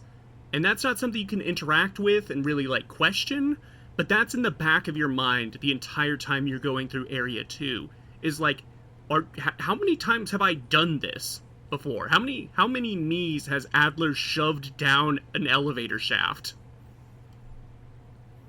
I feel like that's... To go back to Silent Hill 2... Actually, I'm trying to think of a better way to say it, but Silent Hill 2 also does that. I feel like to compare it to a dream, to compare it to a story, stories and dreams are iterative. And that's one of the nicest things about games, is because games are built on gameplay loops. These retellings of the stories, how many times has this happened before? Have we learned from it? Is it evolving? Those are answered by feel for the player, and I think Signalis thematically really respects that loop scenario. It's haunting too. It feels real, and the more you go into it, the more your identity and confidence in who your character is robbed. By the end of it, you don't even know who you are. Yeah, it's a game that never, like I said, you never stop questioning what's going on, and that's very much the dev's intent with the ambiguity of everything, because, you know, if I'm gonna like put a pin in my one statement that I am for sure of in the story, is that the only thing that is quote unquote real is the love between Arion and Elster. Yeah. Right. I think that's thematically the real nugget of truth. And it's like, you know, what is the Cosmic Empress? What is the time loop? What is Adler on? What is the bioresonance? Is it real? Are you just reliving memories? Are you in stasis? Is it a dream? Is it a dream of a dream? None of that matters in the face of it is a human story about trying to find the one person you love and can count on as reality falls apart. So you mentioned Ariane. I think something that I really enjoy about Signalis is her absence throughout the game. Mm-hmm. Like, she's this like shadow that looms over you the entire time, but she's not really a participant in the plot that much, isn't she? No, because it's unclear of... Because there's Ariane, and then there's Alina, right? Alina Sio? Who you... When you get through the intro, and you're like, shooting zombies now, you think that's who you're searching for. But then things get really muddled, especially in the final area, where it may be that everything you're seeing is just Ariane's memories imprinting on Elster given their time together. Literally lost in space, 5,000 days, where they're the only two people on this doomed aircraft, or spacecraft, you know? I think that when I finished this game for the first time back in November, I do recall feeling that the ending I got lacked a bit of oomph-ta, and it wasn't so much that I wanted... I think I was grappling with, like, the want of, like, the curtain peeling back and being like, this is the whammy reveal, right? This is what it's all about. This is what's going to make me go like, oh my god, that thing from the start of the game. And it just kind of never happened. Bruce Willis was a ghost the whole time. Yeah, I was looking for the Bruce Willis was the ghost the whole time, and not something that would, like, explain the game fully for me, but just give me something I can grab onto, you know? And the reveal it gives me is that Elster and Falk are the same person, but that never registered as a reveal because I didn't clock Falk as a character, you know? And playing through it the second time and getting a different ending and understanding that there really is no grand reveal. What you think is going to happen is ultimately kind of what happens, you know? Yeah. And I think landing on that more human element of it's just a love story. It's about someone trying to find the person they love. And that's very... that's very Lynchian in a way. Yes. In the way that, like... There's some Twin something Peaks like, here for sure, 100%. Yeah, something like Fire Walk with Me is very much, you know, there's weird Twin Peaksy stuff going on, but ultimately it's a story about, like, a woman dealing with the trauma of sexual assault, right? Yeah. And the human element of that. And I think that is what Signalis' greatest triumph is.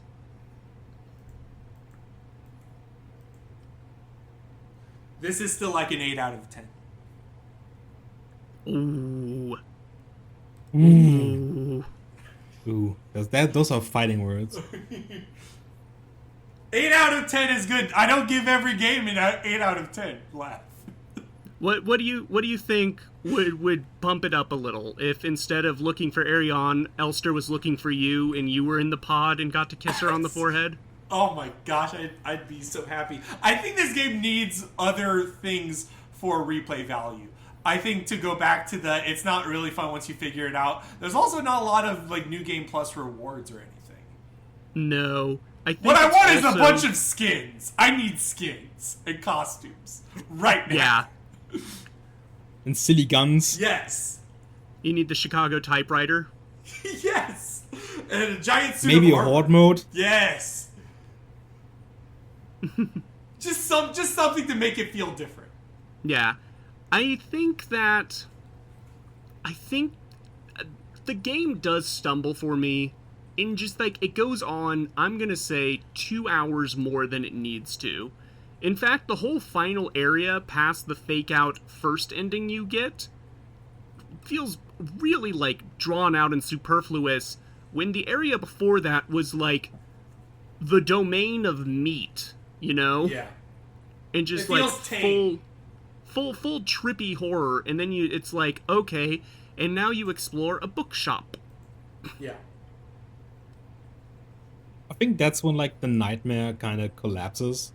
At least in my interpretation, you know? Something that a friend of mine mentioned that's kind of been sitting rent-free in my head, because can we talk about the secret ending already? Yeah, I saw that. So yeah, in case you don't know, there's a secret ending where it's like a bunch of people took a long time to figure out how to like unlock it. Where there's like, oh, there's actually like an artifact there, and there's some weird mystical mumbo jumbo going on. And a friend of mine keyed me on about like these last area, they look like hostile architecture, which is a term most of us kind of associate with, you know, when you make weird benches so homeless people don't sleep there, right? Mm-hmm.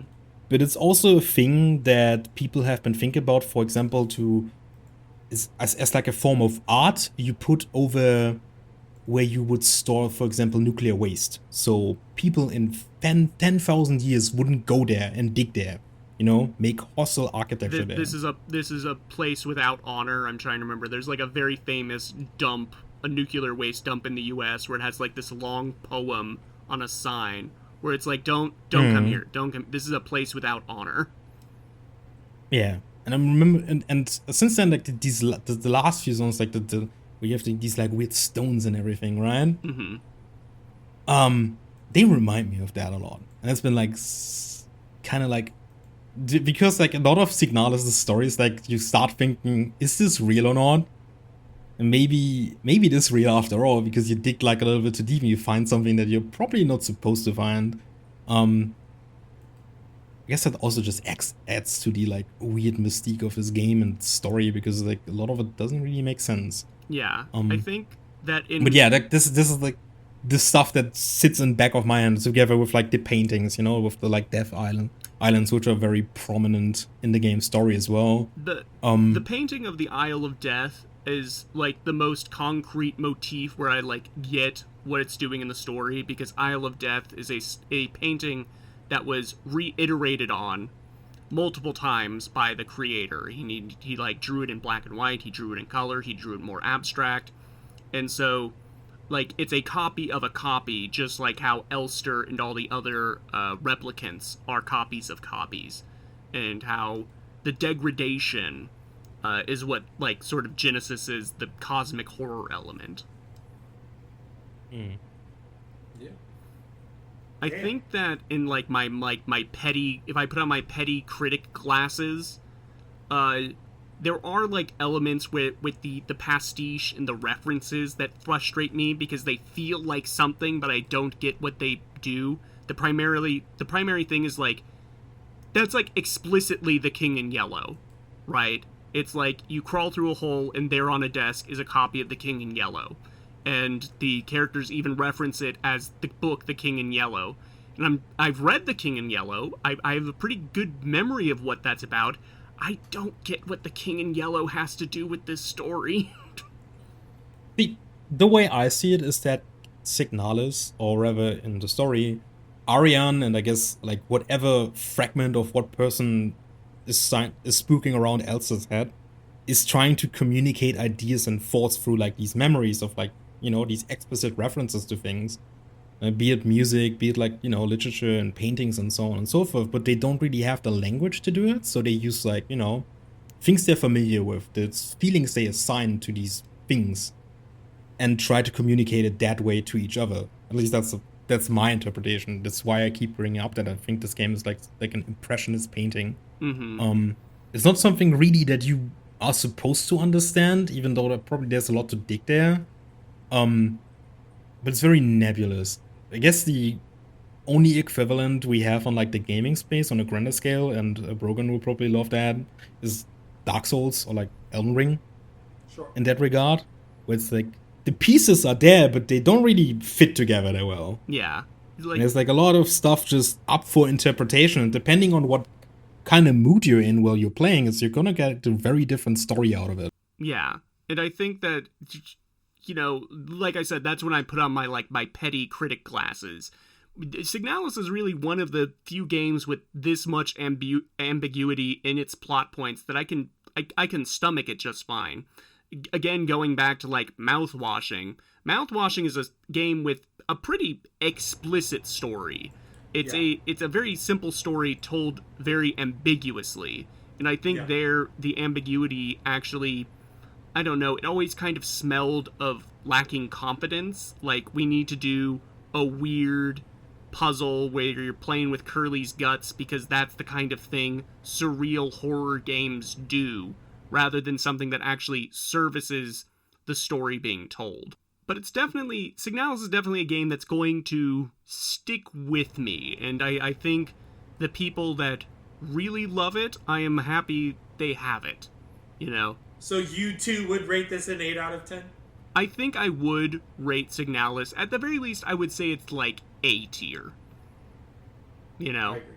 Where and I mean, the funny thing is when we played Crow Country, my comparison point to Crow Country was Signalis. I was like, is it better than Signalis? No, it's not. It's not doing what Signalis does.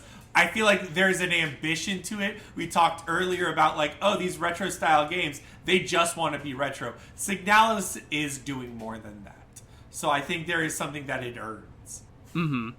I don't really want to put a number on it. I feel like for me it's like at least a 9. The 10 for me is like, I've said it many times. The only 10 for me is Tactics Ogre. And I think Signalis is probably the 9 because it does this thing that I want to see in games more. It's this more artistic approach to storytelling through the medium. And I think Signalis succeeds there. It tries. It is very confident with how it executes that. It's very referential, which can be its downfall, but at the same time, it's a lot to like dig in. It gives you like, I think it speaks to like references. I don't know how to say this in English.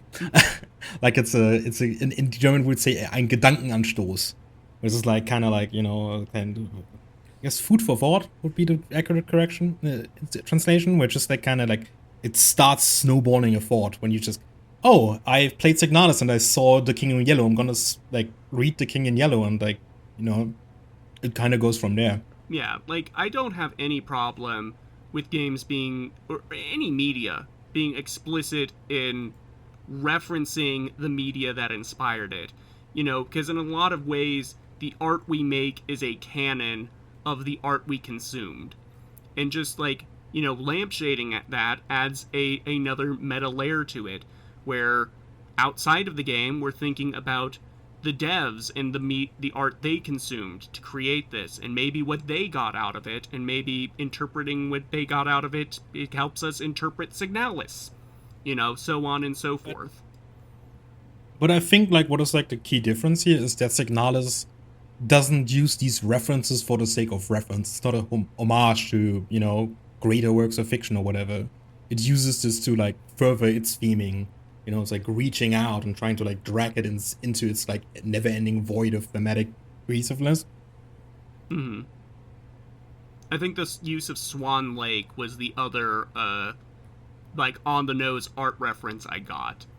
In that, like, the true end of Signalis, if it can even be called that, the secret ending, I guess, is the two lovers, quote-unquote, like, reincarnate and dance, which is what the ending of Swan Lake the ballet is. The two lovers die and then reincarnate and they dance together in heaven.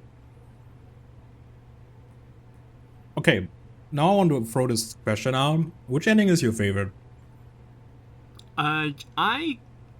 When I played for this episode, I got the promise ending, which is like, according to the guides I looked at, is like the hardest to do by accident. I don't know what that means. But that does feel the most deliberate to like putting a bow on the story as a whole. The first time I played this, I don't know what it's called. It's just the ending where Elster opens Arion's pod and then she just sits next to it and falls asleep. And I think that getting that ending was kind of where I was like, but where's the denouement? Where's the boom? Where's the boom? There was supposed to be an earth-shattering kaboom. That's a good Marvin. My favorite is the secret true ending. For multiple reasons, and this goes back to, like, I guess if I always compare modern indies to Signalis, and I compare Signalis to Silent Hill, it's because my favorite Silent Hill 2 ending is also the New Game Plus true ending that also feels like it's not canon. It's very weird, but it is also the Isle of the Dead reference. I think what becomes special about these endings is I didn't understand for a long time what the meaning was in the Silent Hill 2 ending. Is like, it feels like the further you go into these gameplay loops and these iterations, you should be closer to discovering the truth, right? And the answer is no, because you're diving back into the delusion of the story of the game. The more deeper you go, the more you're embracing it. In Silent Hill 2, James takes Mary out into the water, spoiler alert, and attempts to revive her in some psychotic delusion that it can all come back over again. And he can fix things by embracing the madness of Silent Hill. And in this game, that Swan Lake embrace of the couple is an admittance, or like an acceptance of ignorance. It's like a beautiful, like, it puts you back to the delusion and iteration because you're playing the game. You keep playing the game. You can't stop. You've embraced the mystery. You've embraced the repetition. Did that make sense? Yeah, that checks out everything you said with your mouth. Okay, good. Do you think it should have had a dog ending? Yes. Silent Hill 2's better! I'm sorry, Lav. I'm sorry. It's okay. This isn't the first time you let me down today. My personal favorite is the Leaf ending. I think this is like thematically more suiting to this kind of story, and I'm a sucker for sad robot fueled sad stories. Well, like this idea of just Elsa just being broken down at the end and can't even, like, let go of Ariane and not even face her after all of that, after the gauntlet. It's interesting when the most cynical endings, or the sad or like scariest endings in that sense, are the ones that ring the most true. Like, that feels super real to the story. In a bad ending, usually you would want a good ending. Mm-hmm. The Leave ending also, is also... Can we just say... Oh, go ahead. Can we just say that Adler is a bitch and men ruin everything fun for women? Look, I appreciate just throw that Adler's out there. presence in this story because all of the androids have the same face, so I don't register which one is which. So the mere presence of like, oh, that's the dude android. I know him. Also, I like his look at the very end where he's like Joker-fied and melting. I think that's a good look for him. I like the art design. I like the monster design. It all looks good. Mm-hmm. Oh yeah, right. That's something I completely forgot about, but that's also what I wanted to mention when we came back to like the PS1 aesthetic earlier. Mm-hmm. This game looks clean, like in this cutscenes and so on. I think like a lot of like games these days really misunderstand how to use striking imagery, because like this stuff with like when I'm seeing the screenshots of like this bright red with black architecture in front of them and nothing else, that's striking. That burns itself into your mind. It's the same with like the visuals of this big red eye or whatever. Mm-hmm. That's something that this game does really well, because the use of color, there's not that much clutter in every single scene or like even the levels themselves. It's so good at this. No, I just like, it's a good look, and you know, if I'm being entirely honest, if Rose Engine, the devs that made this, make a new game, I don't want it looking anything like Signalis. Like they kind of mastered the look. I don't want like a Signalis 2. I don't want games set in the Signalis universe. I want them to like go off and do new weird stuff. Yeah. I want them to keep using this kind of striking visual art direction though, because it's like very unique in games, especially with like this kind of retro aesthetic of just, you know, being confident. And I reckon the two of them are very big movie heads, because this game has a lot of like lingering long shots. That's something like you don't see in like, you know, modern movies that often as well. And I'd hope to see more of that. I wonder if they would also kind of break out of the horror genre and do something else.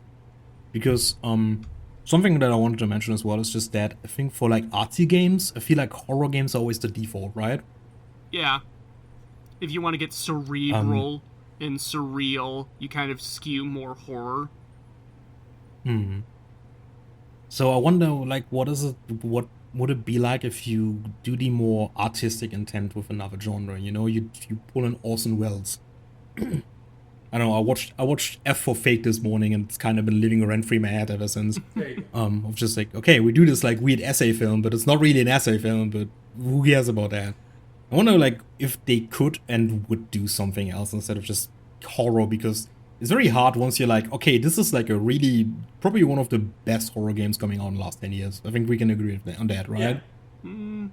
I would need to look at the list of horror games in the last 10 years, because again, it's like, it's A tier, it's not S tier for me. Yeah.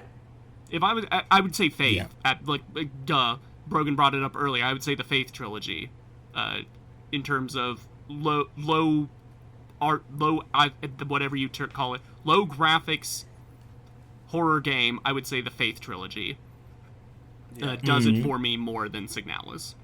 But yeah, what I wanted to say is just that Rose Engine, I want to see where we go from here, is what they can do next, because I feel like these two have such a unique voice, and that's like, yes, that's why I think Signalis is so special. It has such a unique voice, such a unique approach to using the medium through conventional means, but like telling a actually very effective story, that I want to see what they're doing next. And I think it's going to be really hard to just break out of the, okay, those are the horror people. They make horror games. It's going to be really difficult to break out of that. I hope they do something else. I wouldn't mind seeing another horror game by them, but I think they have a lot more to give, and I think they are way more creative. Yeah. That sounds like the meaning to Signalis, but I feel like horror games are such a... I mean, well, I'll say like horror is often a starting genre. Early filmmakers will do that, and this kind of speaks to the indie scene. Literally, as you said earlier, independent filmmakers, it would be cheap to make, and in just like that, it's affordable to make a horror game. The other types of games are going to demand other budgets or different ambitions, but it's a good freshman effort. It's if this is their first step, then I guess the sky's the limit. I think we're going to be alright when it comes to games. Like, I often feel very downtrodden with, like, the current state of games. And, where we're going as a medium. But then something like Signalis comes around, and, like, shortly after it's Pentiment released by Obsidian. Yeah. My 2023 Game of the Year. Games with, like, very unique German aesthetics. Maybe that's, like, the move. You think just saying. You think the center of the gaming world needs to shift to Deutschland? We are the country of the thinkers and so on and so forth. Even though we're probably known for something else these days. Does Laugh know our game of the week next week, or are we playing our hand too soon on that? No. I think about this beautiful quote of back in like the 1800s, in regarding to Germany, the country belonged to the French, the sea to the Brits, and the skies to God. And the only thing that belonged to the German was their imagination, the mind. And that's why a lot of like the Enlightenment writing and philosophy and a lot of fiction of that time came from like the German areas in the day, because the people had like could only think and work, especially all the wars. I think it's a very like to me personally, it's very nice to see this influence creep into art a bit more, especially because German film used to be such a big thing, and then one guy with a weird mustache had to ruin it all. And to see this like kind of come like two very good video games, which I consider to be like, at least in the recent years and in terms of releases, being like the more ambitious kind that actually try and have like some very homey feel to them, I want to say, even though calling Signalis a homey feel is maybe a bit mean-spirited or whatever. But it fills me with like kind of pride in a way that I not usually am about the country I'm living in, because I think like there's a very unique way of like seeing the world from this perspective of the quirky little German dude. And I think Signalis especially kind of comes from it, because it's a game more about feelings than logic. It's the best way I can put it. Mm-hmm. I think about just if we're wrapping up, like if there's an epithet on Signalis, it's this like quote from the lead writer of the game, where she was complaining about like watching streamers play it, and people in chat saying like, "Oh, you got the best ending," and getting frustrated. Well, like, what does it mean? What does the best ending mean? Is it the most uplifting ending? Is it the ending that ties best into the plot? Is it the fact that it's the ending you jump the most hoops through? And I think that is why Signalis does so well with ambiguity and mystery in its plot that doesn't have answers. Like, flat out, the game does not have an answer for anything that's going on. It's only what you feel in your heart after the credits wash over you. And I think that is a real triumph of writing and game design that we don't see often. Also the fan art. The fan art of this game is probably like the best aspect of it. It's interesting to see like how much like of the fan fiction and like fan art is just like the characters being happy and in relationship and everything is honky-dory and nothing bad happens. Yeah. It's like the best thing about it. Because that's the part that resonates. Again, it's the love story that resonates, not the meat virus, not Adler going insane as he realizes he's in a time loop, not the totalitarian Japanese-German government. Yeah. It's space lesbians. And to be honest, who doesn't want to be Ariane and have like an obsessive robot girlfriend that will go through literal hell and fight God herself to come back to you? Who wouldn't want that? Yeah. I'm jealous of her. Okay. Besides like the whole like cancer thing and dying, but so outside of that, I'm very jealous of her. Look, setting aside the cancer, if I had the robot waifu, it would be aces. I would like to dance with her. Aww. That's so sweet. All right. Well, Timo or Laugh, the persnickety they thems of Deutschland. Where else can we see you dance and talk about video games? Well, I'm on Blue Sky a lot, yelling true. about this and that.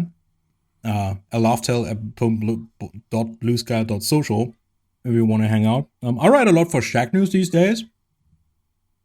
Occasionally, like a little review, a little this and that. So yeah, you can like check them out. Hell yeah. Murph, let me ask you, have you... The thing about this podcast I really love is that we can escape the horrors of reality. You know what I mean? Playing this game about a totalitarian regime made me forget about, like, the Nazis in America. You know Tugs what I'm on saying? collar. Yeah. So, Murph, can you tell me another great game to make me forget about the Nazis in America? Next.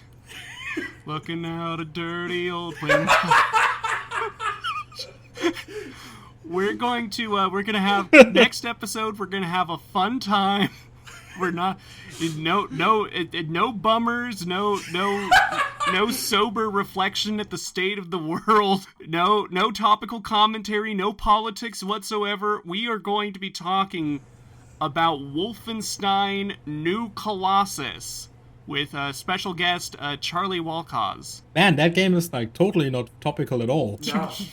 Nah. Oh, Laugh, thank you for showing up. I think BJ Blazkowicz would be more compelling if he was a gentle robot lesbian. I agree. Maybe the gentle robot lesbian will come to save us as but well. But still has the I internal believe. monologues. Yeah. Yeah. And the blood. Lots of blood. There's gotta be a mod for that, right? Nah, there will be. Alright. We're wrapping. Yeah. I'm gonna hit stop on my thing.